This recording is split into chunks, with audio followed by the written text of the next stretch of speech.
Guess who's back? That's right, it's me, Mr. Jingles. Now I know what you're saying.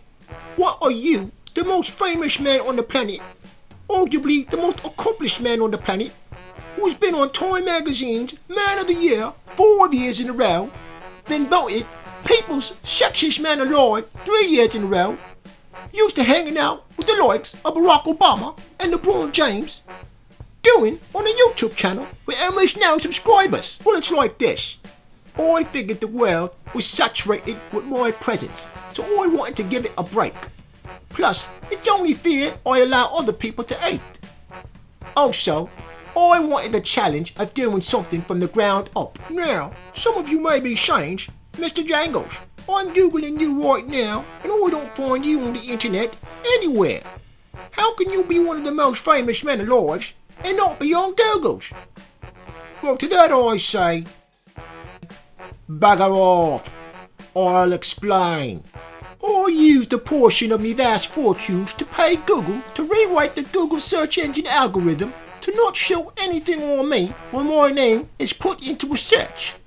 And that's why there's no proof of me anywhere on the internet. Now some of you may also be saying, but Mr. Jingles, how come I don't remember you being the most famous man alive? The answer is the Mandela effect. The Mandela effect is precisely why everyone remembers Darth Vader telling Luke Skywalker, undebatably, without questions, beyond any shadow of a doubt, or nonsensical, pseudo-scientifical denials, Luke, I am your father. And yet, a whole bunch of other people remember, and even the internet says Darth Vader instead said, No, I am your father. When everybody knows Darth Vader said, Luke, I am your father. And that's why you don't remember me. So speaking of Darth Vaders, let's talk about the reason we're here. Star Wars. Hey, don't you like that masterful segue I just did? That's what you call skills. Well, back to the topic. Star Wars. Why is Star Wars the most wonderful, amazing fantasy entertainment property ever in the whole history of humankind and entertainment in the universe? So I'm going to give you a Mr. Jingles explanation of why that's so. Also, I'm going to explain the current status quo of Star Wars and the future of Star Wars. Now, Mr. Jingles is not going to give his explanations in no particular order, other than what I subjectively feel is the most important to the least important, and maybe mix it up a little bit. And hopefully you'll come away with not only a better understanding of Star Wars, but also the true meaning of life in general. So number 1, the spaceships. The galaxy far, far away. It all looked bloody dope. That's right. Forget about everything you've read and all the fake intellectual babblings about the monomyth, the collective cultural consciousness, and all that garbage by Joseph Campbell, and all that quasi-philosophical poppycock you might have heard about why Star Wars is so awesome. Star Wars is awesome because it had awesome spaceships, awesome special effects, and showed the world the likes of what we had never seen before. Now, prior to Star Wars, the most convincing special effects representation about space was provided for us by NASA with their staged moon landings. That was the most convincing special effects at the time.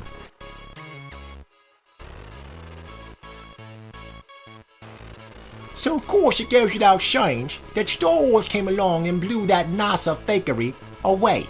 Far, far away. Now, I have to give props to the late great Ralph McQuarrie. He was the illustrator who designed all the characters, vehicles, spaceships, and costumes you see in Star Wars. Now, Mr. Jingles personally gave him lots of tips on how to make everything look so bloody convincing, but he took my humble advice and ran with it, and it looked great. It looked bloody awesome, and it blew people's bloody minds. And this is the reason Star Wars blew up so hard, because it beat people's bloody heads. It looked and sounded awesome, and it blew people's bloody minds. No one saw anything like it, and to this day, because of the visuals, it still resonates as the most amazing, mind-blowing, captivating, fantasy entertainment property ever. Number 2. Pudding pies. Wait, did I just say pudding pies? I'm sorry, I'm a little bit hungry and I'm thinking about my mum's pudding pies, which happens to be my favourite food in all the world. Now, some of you may say, that's a cliche. A British man liking pudding pies as his favourite food? Well, I think that's a little bit racist. Just like saying all British people have nasty teeth and bad mouths because of the food they would eat. That's racist. But anyways, let's get to number 2. Juvenile wish fulfillments. That's right. After Star Wars created a world like we had never seen before, they populated that world with the ultimate stories for young men and women. It's the story of you becoming the hero, saving the day, and getting the girl, and the whole world celebrating you for all your accomplishments because you're such an exceptional, fine person. This is called a fantasy, and fantasy makes people's wishes come true. Star Wars was the ultimate fantasy juvenile wish fulfillment played on the grandest scale possible, and that's why people love it. It made their wishes come true. The young man, young woman's juvenile wish fulfillments. And that's why people love Star Wars so much.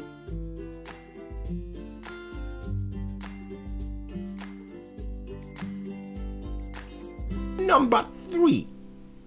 The White Messiah Complex. Let me explain. For some odd reason, people particularly resonate with figures of white men and women in authority, solving problems and saving the day. Now, this isn't to say that people don't resonate with black folks and Asians, Latinos, Arabs, Aboriginal Americans, whatever, saving the day too. But for some reason, people of all colours, all creeds, all religions, all races, love seeing a white man come and save the day. Of course, as a proud Caucasian gentleman, I have no problem with someone who looks like me rescuing the galaxies by doing amazing things. And I would like to think that if it were the other way around, people who look like me would have absolutely no problem cheering on and seeing a hero who isn't white be saviour of the universe. So, interesting story. A long time ago, a gentleman named George Lucas, who happened to be a friend of mine, came to me and said, "Mr. Jingles, I have an idea called Star Wars, and the hero is a man living on a desert planet in poverty." And he said he was struggling with how to make this character realised. So I said, "George, it's the 70s. Everyone loves discos. Soul music is really popular. Black culture is really popular. Black dancing is really popular. Shaft just came out and it's really popular. People are really feeling black folks. So it makes perfect sense to have your star character be a black man. Think about it. He lives on a desert planet and is working the land to survive. This sounds like black culture." Now, he thought it was a pretty good idea at the time. I suggested, instead of casting Mark Hamill, he cast Michael Jackson to play the role of Luke Skywalker. George wasn't the biggest MJ fan, so I broke it down for him in a way that even he could understand. Imagine Michael Jackson moonwalking, shooting force lightning out his hands. Bloody brilliant! My buddy George Lucas absolutely loved the idea. From there, the casting just took care of itself. Billy D. Williams would be Lando Calrissian. Fred Williamson would play Han Solo. And to play Darth Vader himself, it only made sense that since Luke Skywalker was a black man, his father would have to be black. So he casted the blackest man of them all with the blackest voice possible. That's right, James Earl Jones. And so the cast of Star Wars was set.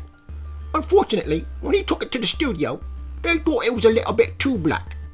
They didn't want to alienate a wider white audience.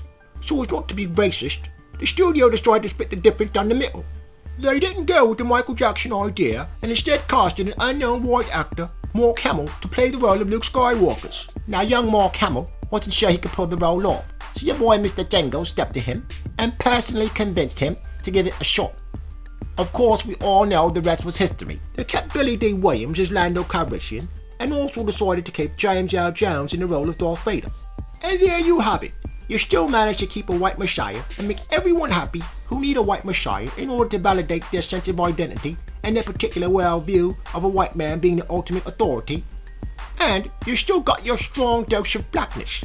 But the white messiah complex is definitely a big reason why people identify with Star Wars and love it so much.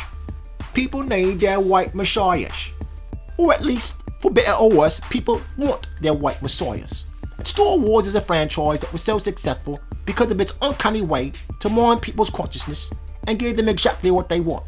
So we got it, and we absolutely love it. And also, for the record, George Lucas's wife happens to be a black woman. So, he loves all black peoples. So stop giving them all that flack about Jar Jar Binks and calling him a racist and all that garbage and poppycock. Number 4. Lightsabers. What more do I have to say, folks? Lightsabers are absolutely the coolest weapon ever introduced on screen in cinema history. That's right. In addition to Star Wars being an amazing never-before-seen depiction of the galaxy, a sci-fi wish-fulfillment fantasy extravaganza, they had lightsabers. Light effing sabers. They're swords and they're also lasers. In fact, George Lucas is originally wanting to call the lightsaber laser swords. But I sat him down and said, George, listen bloke, lasers is too complicated a concept and most people don't understand the science behind it and really don't know what a laser is. But everyone knows what light is. And swords, it's just too effing boring. It's bloody boring. Call it something exotic. Exotic like a saber. It's a sword, but French. Exotic. So, instead of laser swords, why not lightsaber? George absolutely loved it. He thought it was brilliant. And there, the lightsaber, at least the nomenclature of it, was born. And I'm proud of my contribution to turning the light sword into the lightsabers. And the lightsabers are the coolest thing imaginable. They're long and potent, so if you've got any self-esteem issues, they're perfect for making you feel like a real hanging, slinging macho man. And the awesome sounds. Zoom, zoom, zoom, zoom, zoom. You can't beat that with a bat. And they look awesome when you combine them with needless but cool looking spinny spin flippy flip fight choreography. But the best thing about lightsabers is they can cut anything. Cut your hand off, cut your bloody legs off, and it doesn't even leave any bloody blood. It cauterizes the wounds. How brilliant is that? You can cut steak with it, cut wood with it, cut anything with it. They're wonderful. Although something always bothers me just a little bit is in theory, a laser pistol is still better than a laser sword. A laser gun should be better than a laser sword. So although lightsabers are awesome and cool as bloody all get out, they still should be markedly inferior to a light pistol. That's right, light pistols should be able to defeat lightsabers. And I would think the ultimate Jedi will be someone who mastered the art of the light pistol. Because if you can kick ass with a lightsaber, you should be able to really kick ass with a light pistol. I mean, think about it. There's a great reason why every military order and warrior caste that has survived from the antiquity to the current time has switched from swords to guns. Because even a master swordsman would be absolutely no match for a novice marksman in open combat. They simply wouldn't stand the slightest chance of surviving, to say nothing of being victorious. But it's a good thing that no one in the Star Wars universe has a light pistol to be able to counter the light. Well, everyone in the Star Wars universe but Jedi's have light pistols because everyone has laser guns. Well, let's not focus on that. No, lightsabers. Still the coolest thing about Star Wars in many ways. Lightsabers. Number 5. Magical thinkings, mysticisms, and spiritualities. Star Wars is all three things in spades. People in general love magical thinking. It's basically a way to go through life without using any particular sense of logic and reason, cause and effect, deductive intelligence, and critical thinking.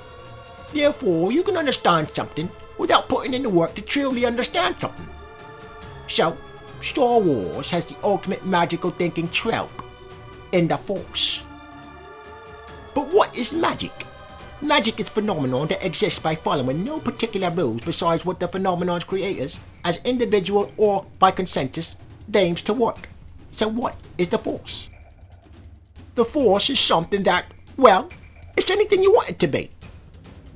It's awesome. It can make you faster, stronger, give you mind over matter powers, give you super intelligence, healing abilities. Resurrection. Anything you want. The Force is awesome, and Star Wars gives you it. Imagine having the ability to do anything you want just because you need to get it done. Well, that's what the Force is. Now, a lot of Star Wars fans who are pretty hardcore believe that there are all sorts of rules to the Force and things you can and can't do. Well, recently, that's been blown up. We now know that the Force is something you can do whatever you want to do, anytime you need to do it. And that's just the way it is. Well, I've always known that from the very beginning. A lot of people thought that the Force was super sophisticated and super spiritual, and in a way, it was. Which brings me to the whole mysticism of it all. Mysticism and magical thinking are two things that are inextricably linked. You need the mystery of mysticism in order for magic to exist. It can't be scientific because if it is, it will fall apart under any form of scrutiny. So you need the mysticism to look at the magic and say, yeah, it works, because it's mystical. People love mysticisms. Mysticism allows the magic to exist. And lastly, the spirituality. Even though Star Wars is all about magical thinking and mysticism, it still is grounded in a sense of spirituality. That is to say, there is a philosophy behind it all that lines up more or less with a metaphysical understanding of how things work in the universe. Many people believe the spiritualism of Star Wars is based on Eastern cultures, and in a way that's kind of true, and in a way that's kind of bollocks as well. The spirituality of Star Wars is basically, if you believe in something hard enough, it can happen. And that is a spirituality that's in every single culture, from Eastern to Western, Middle Eastern, Aboriginal American, anything you can think of. It works. Star Wars spiritualities is grounded in the whole concept of magical thinking, willpower, good over evil, and the ability to get things done because you need them to get done. So Star Wars is limitless magical thinking, mysticism and spiritualities permeating through the entire franchise. We all remember this scene that made us all go bonkers when we saw it. In fact, you pretty much have to be lacking a heart and or a soul to not be moved by it, because it perfectly encapsulated all the beautiful, magical thinking, mysticisms and spiritualities of Star Wars. When Yoda digs deep into his weary old body and uses the Force to make a multi-ton spaceship rise from the swamps, levitate it above the muck, and literally fly the X-Wing to even R2-D2's amazement to Luke, who could only gape in disbelief. It was a magical moment and one of the franchise's greatest moments. And speaking of franchises, here comes masterfully played segue number 2.